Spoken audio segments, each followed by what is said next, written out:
Өрт шыққан кезде 112 нөміріне хабарласып, немесе 101 нөмірлеріне.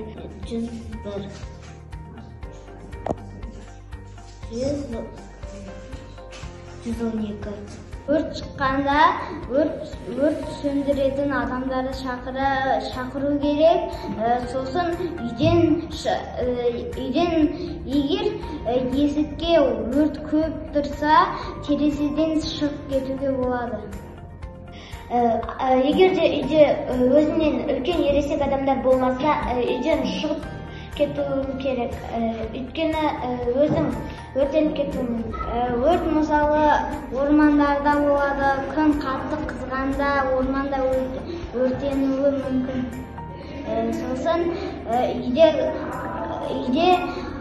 пеш, сосын духовка, солармен ойнауға болмайды. Әйтпесе олар күйіп кетіп, үй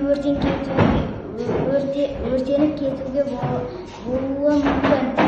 Ол үшін бір үлкен адамдардан рұқсат сұрау керек. Үлкен адамдар оларды қосып береді. Ал кейбір балалар газбен ойнап үйді өртеп алатын кездері де болады. Мамамның астанаға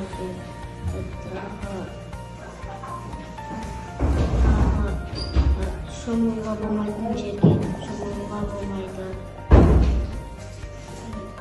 Мысалы, суға түсуге барған кезде қатты ағыстар жерге баруға болмайды, ата-ананың жанынан алыстауға болмайды. Ал жер сілкінісі болған кезде столдың астына немесе шкафтардың жанына, есіктің жиегіне тығылуға болады. Егер де ондай болмаса, сіз сразу үйден шығып кетуіңіз керек. Әйтпесе ол жиһаздар сізді басып кетуі мүмкін.